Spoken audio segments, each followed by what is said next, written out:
Business, Australia's business channel.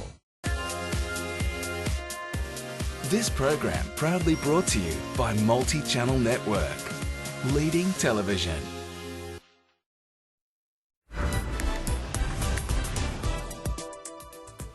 Welcome back. Well, Marketing Dividends begins in just a moment, but first, let's take a quick check into the markets, and the Australian share market continues to pick itself up after getting a bit of a shaky reaction to that S&P changing the outlook for Australia's credit rating to negative, so essentially putting us on credit watch negative. But we've seen a rebound in the banks, and that's lent support to the broader market as well. The Australian dollar also recovering, and it is currently sitting at about 75.2 versus the greenback.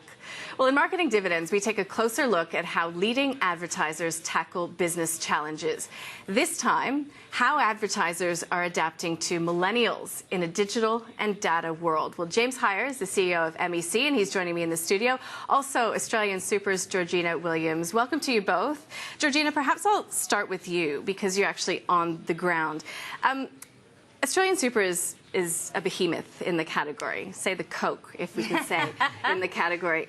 How does that leadership position really approach how you approach marketing? I think that's it's a very important position. You've just talked about some of the things happening in the markets at the moment. As a leader in a financial category, trust and confidence is imperative. So getting on the front foot with some of these issues and telling our consumers what they mean is way more important for us than it is for a challenger category, challenger brand. And I could use very recently the Brexit example as one of those. So last week, I think it was only 1:30 in the afternoon when we knew what the outcome for Brexit was going to be. And by 5:30, we had an update on our website for our members who were interested. That's absolutely vital as a leader that you take that position. So you're really setting the agenda in that regard? Absolutely. Very, very important. So AustralianSuper, even by its name, is a big important player in Australia. So we would compare ourselves to brands like the CSIRO, who are leaders in innovation and have really taken the brand of Australia forward.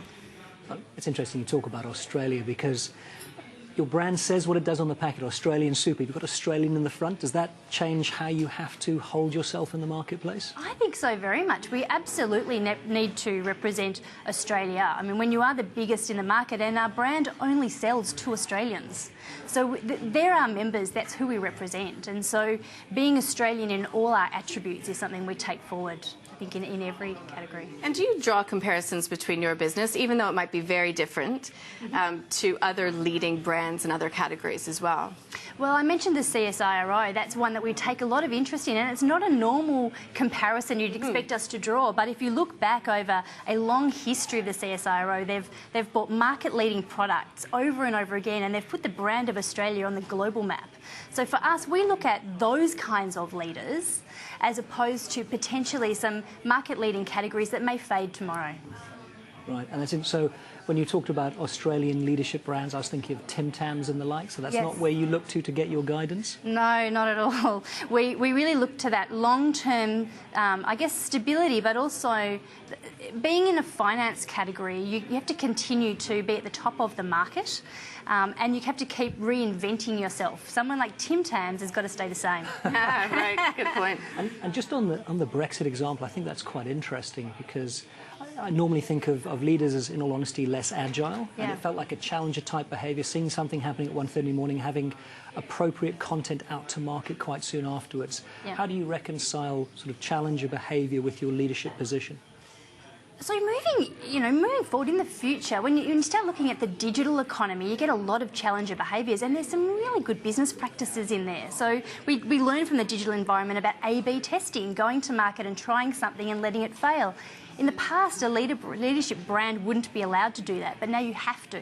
So we use some of those kinds of examples to inform what we do as a leader.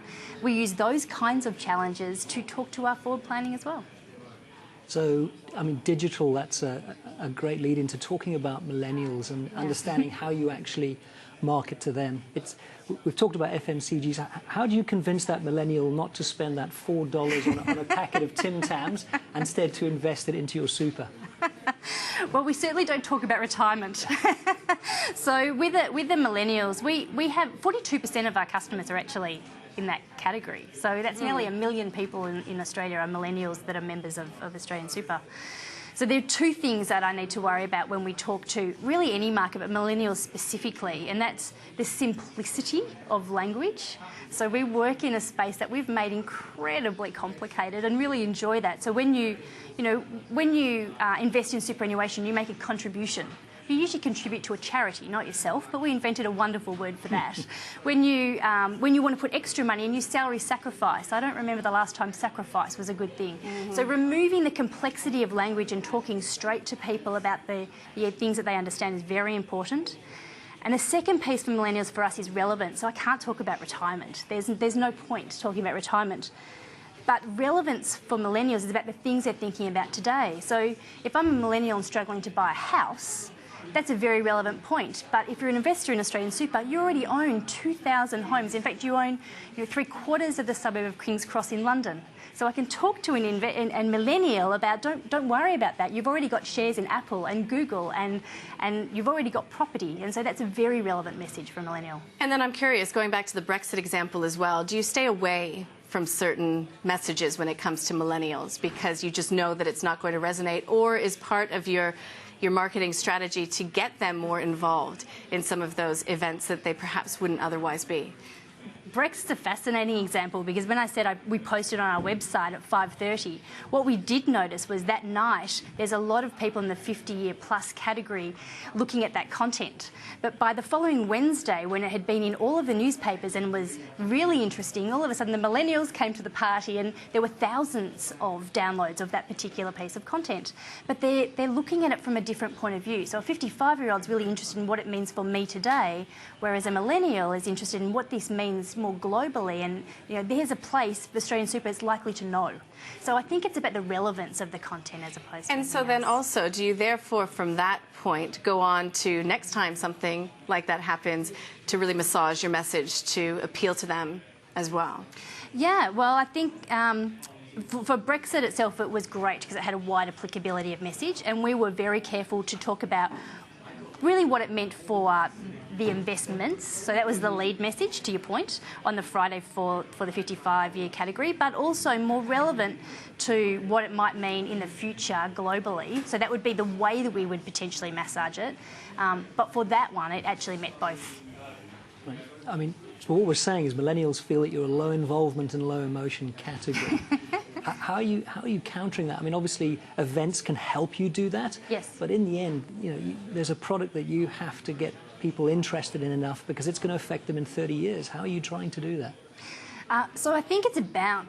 with superannuation, you really don't want to see your super fund every day. You're not that interested.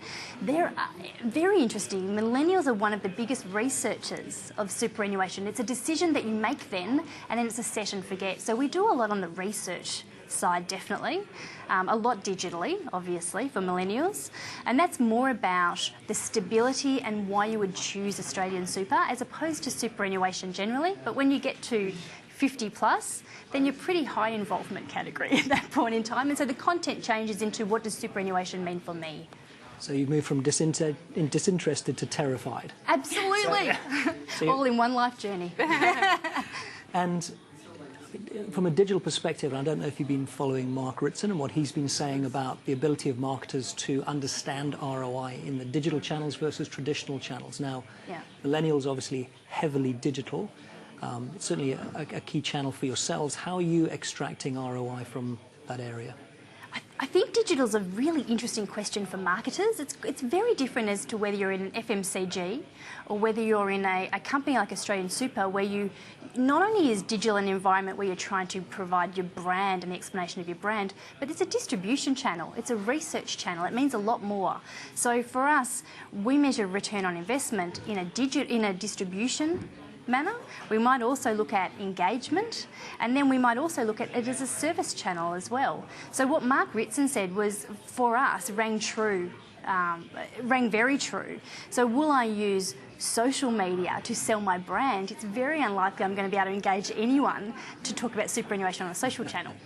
But will I use social media to tell people that we've just bought Ala Moana in Hawaii, the biggest open-air shopping centre in the world, and now you own that. So next time you go to Hawaii, why don't you go and have a look? Yes, I will. Is it all about digital when it comes to millennials? Or do we sort of, lose the forest for the trees? Yeah, look, again, I'm going to agree with Mark Ritson on this one. We do use traditional media for brand.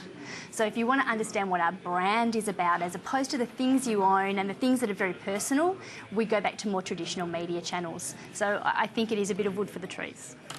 And interesting that we talk about the difference between consumers for FMCG. They don't really understand or know their demographic. They don't have a relationship, whereas obviously you have your customers or your members where you have a significant amount of data on them.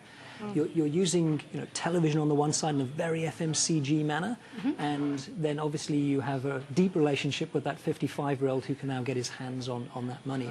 How are you balancing that in your marketing? So this brings me back to the point I made earlier about it being a journey. So when people are younger, the millennial category, for instance, we probably have very little data on them. In fact, many millennials, in Australia still aren't choosing a superannuation fund. Their employer might choose that. So I might know your name and address, and that's about it. So for us, that becomes an age-based journey, and just give them the relevance on your brand.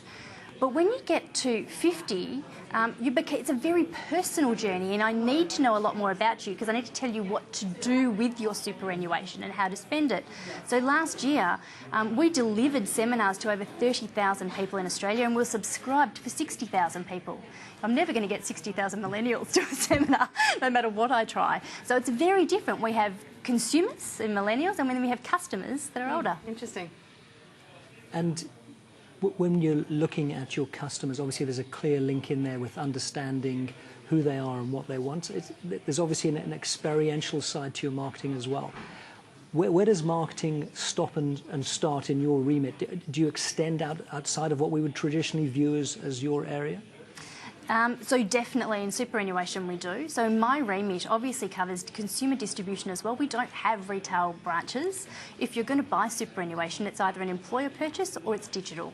And so all the digital channels are generally owned by the marketers. So I have a distribution at one end, and then at the other end I also have policy, because the outcome as a consumer that you're going to get from superannuation is just as important. So for us, trying to get you enough money and trying to make you confident to spend that money is just as important. So marketing is the channel that I use to either acquire, retain, but also to get better outcomes for people as well. And when you're looking at social in terms of that acquisition, better outcomes, the jury is out. Does that mean you stop using it? Is that your A/B testing? Is that your challenger behaviour? We've done some great A/B testing on social media. So it is such a communications-heavy channel. You really need to get that message right. So if we put a message out there or some information, for instance, around women and gender and the superannuation gap and what you might want to do, I'm likely to get a couple of thousand people interacting with that message. But if I put you should top up your super, I'll be lucky if I can get 4 people to even take a look at the post. So it's very important to get that channel mix right. Georgina, I was going to ask you, I guess when we were speaking about Brexit as well, obviously there is an election still unresolved in Australia. Super was one of those real policy points of difference between the coalition and the incoming Labor government. Did that sort of, I guess, political football really give you a lot of exposure, a lot of opportunities to really get out there and get your product and get your voice, I guess, as one of authority out there as well?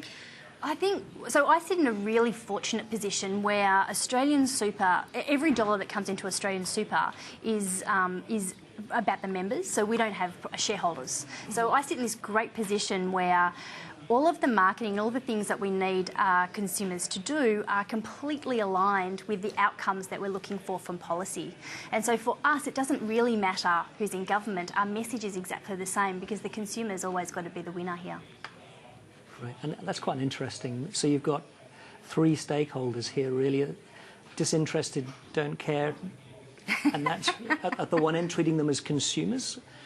Then you've got the people absolutely deadly interested with real intent at the one end with your customers, and then government who also are one of your stakeholders.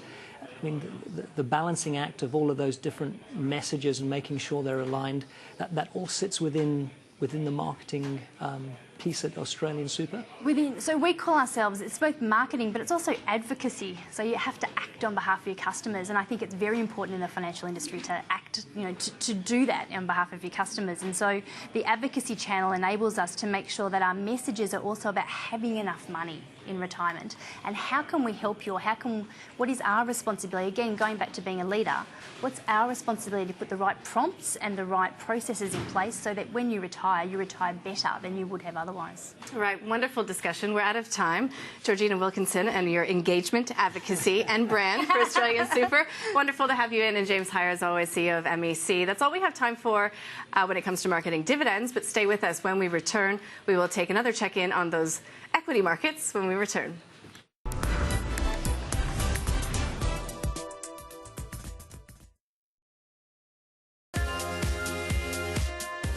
This program proudly brought to you by Multi-Channel Network, leading television.